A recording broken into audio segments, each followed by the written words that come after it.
আসসালামু আলাইকুম প্রিয় ইউটিউব দর্শক, আপনারা সবাই কেমন আছেন? আমি ভালো আছি আলহামদুলিল্লাহ। আমি কথা দিয়েছিলাম যে জিপি 4G যে পকেট রাউটার, ওটার কনফিগারেশন কিভাবে করতে হয়। তার আগে আপনাদেরকে বলি, কনফিগারেশন করার আগে আপনার কম্পিউটারটা আগে কানেক্ট দিয়ে নেবেন, পকেট রাউটারেরটাই সংযোগ দিয়ে নেবেন। আমি সেভাবেই নিচ্ছি স্টেপ বাই স্টেপ ভিডিওটা, কারণ আমি স্টেপ বাই স্টেপ আপনাদেরকে দেখানোর চেষ্টা করব। কানেক্ট হয়ে গেল, এরপর যে কোনো ব্রাউজার ওপেন করবেন। আমি গুগল ক্রোম ওপেন। গুগল ক্রোমে আপনাদের রাউটারের যে পিছনে একটা ওয়েবসাইট দেওয়া আছে,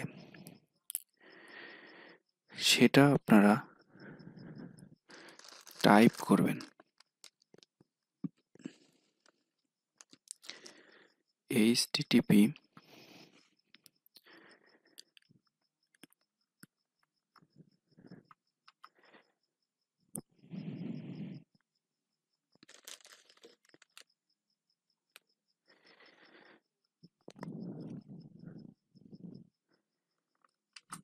স্ল্যাশ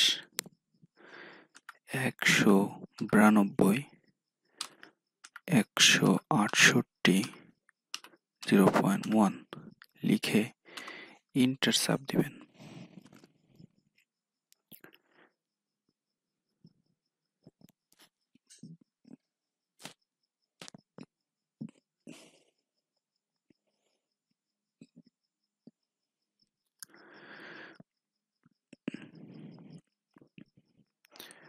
দিলে এমন একটা ইন্টারফেস চলে আসবে যেখানে লগ ইন করতে বলবে পাসওয়ার্ড দিয়ে।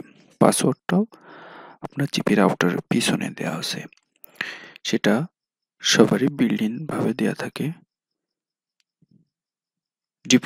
ডিফল্ট ভাবে দেওয়া থাকে। সেটা হচ্ছে অ্যাডমিন দিয়ে লগ ইন করলেন।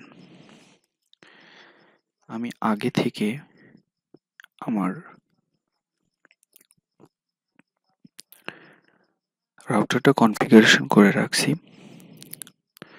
তো আপনাদেরকে এটা আবার নতুন করে কনফিগারেশন করে দেখাবো। এবং এই ফিউচারটা এখানে আপনারা দেখতে পাচ্ছেন একটি ডিভাইস কানেকশন আছে। এটা হচ্ছে নেটওয়ার্কের সেটিংটা। যে দেখি আমাদের কানেকশন মোড কি দেয়া আছে, অটোমেটিক কানেকশন বাই ডিফল্ট। তারপরে নেটওয়ার্ক সিলেকশন অটোমেটিক দেয়া আছে বাই ডিফল্ট। এপিএন এটা সেট আপ করা থাকে অটো আর কি, এটা আমরা পরিবর্তন না করি, ওইভাবেই থাকবে, জাস্ট আপনাদের দেখানোর জন্য। এরপরে এখানে কয়টা ডিভাইস কানেকশন আছে সেটা আর কি। একটা ল্যাপটপই, আমার যে ল্যাপটপ সেটাই কানেকশন আছে সেটা দেখাচ্ছে। আপনি চাইলে এখান থেকে ব্লক করে দিতে পারেন। তারপর ওয়াইফাই সেটিং এ আমরা চলে যাব। ওয়াইফাই সেটিং এ আপনারা যে কাজটি করবেন সেটা হচ্ছে ওয়াইফাই সেটিং এ যে আপনারা দেখতে পাচ্ছেন ওয়াইফাই সুইচ এনাবল করা, এখানে ডিসেবল করা আছে একটা, যেহেতু enable. Multi SSID switch disable করা। যদি আপনি চান যে আপনার ওয়াইফাই ইউজার যেহেতু 10 জন ব্যবহার করতে পারে, সেক্ষেত্রে আপনি দুইটা ওয়াইফাই সেট আপ করতে পারেন, একটা হলো মেইন আর একটা গেস্ট। সেক্ষেত্রে গেস্ট যখন করবেন তখন এটা আপনাকে এনাবল করে নিতে হবে এখান থেকে অ্যাপ্লাই করে। আমি অ্যাপ্লাই করার জন্য ইয়েস করলাম।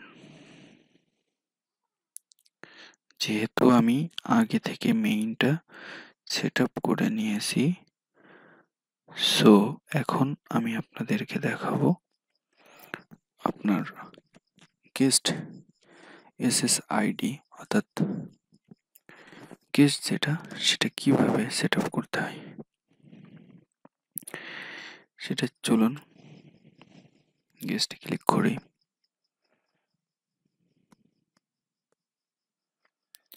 এখানে দেখতে পাচ্ছেন সিগন্যাল খুবই কম, এই কারণে আমার সমস্যা হচ্ছে।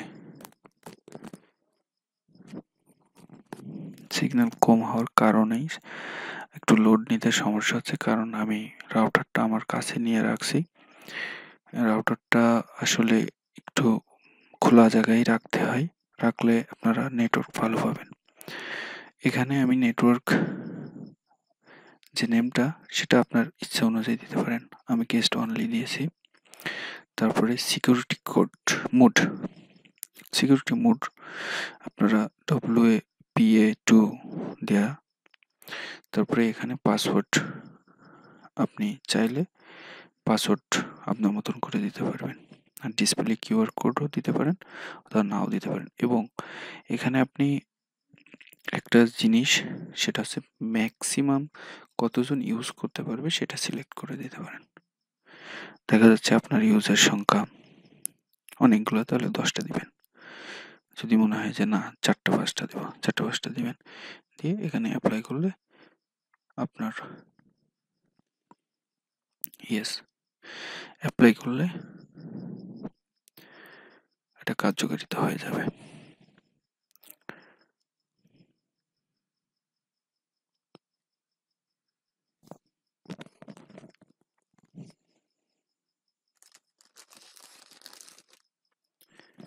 জি, এখন আমরা পরীক্ষা করে দেখব যে আসলে ওটা গেস্ট অনলি ওটা এসেছে কিনা।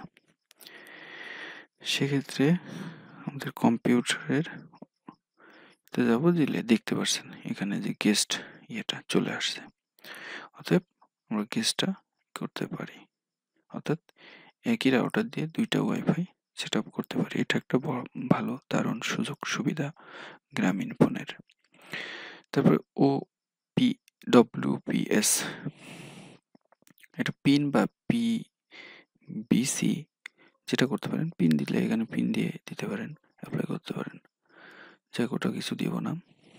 তারপর অ্যাডভান্স সিটিংয়ে আপনি কান্ট্রি লোকেশন দিতে পারেন, frequency, auto, channel bandwidth, network mode সব কিছু দিয়ে অ্যাপ্লাই করতে পারেন। এটা গেল এই অপশনটা, ওয়াইফাই সিটিংয়ের অপশনটায় গেলাম। এখন আমরা নিচে দেখুন এসএমএস এর অপশনে ক্লিক করলে আপনারা বুঝতে পারবেন এসএমএস কতগুলো এসেছে।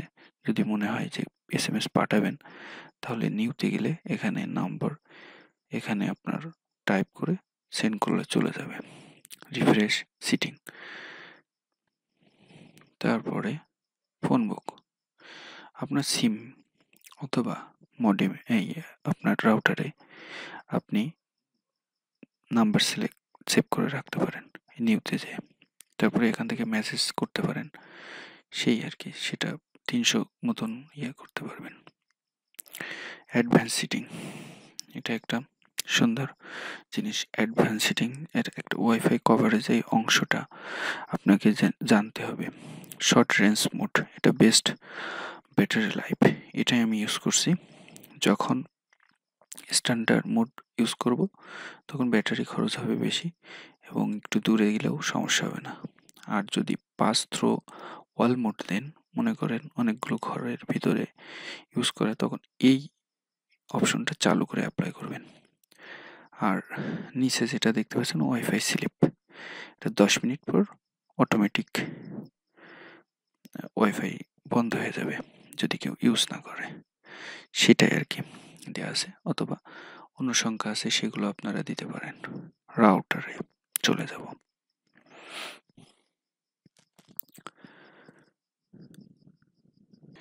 রাউটার অপশনটা বাই ডিফল্ট ওরা সিলেক্ট করে দিয়েছে গ্রামীণ ফোন কোম্পানি।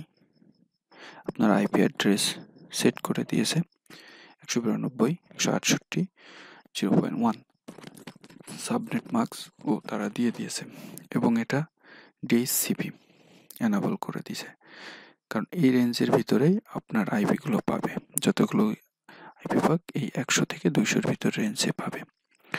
এবং এটা এখানে এইগুলো দিয়ে রাখছে, এদের একটা কোড MTU MSS দিয়ে অ্যাপ্লাই করে রাখছে, এটা পরিবর্তন করার কোনো প্রয়োজন নাই।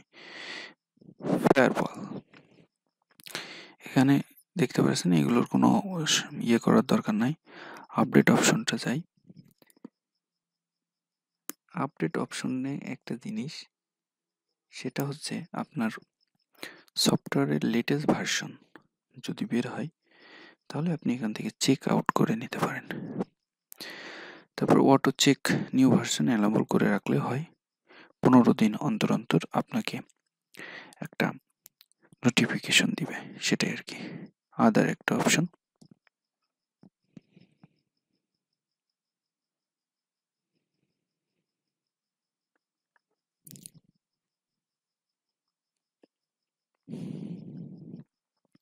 রিসেট পিন ম্যানেজমেন্ট ফাস্ট বুট,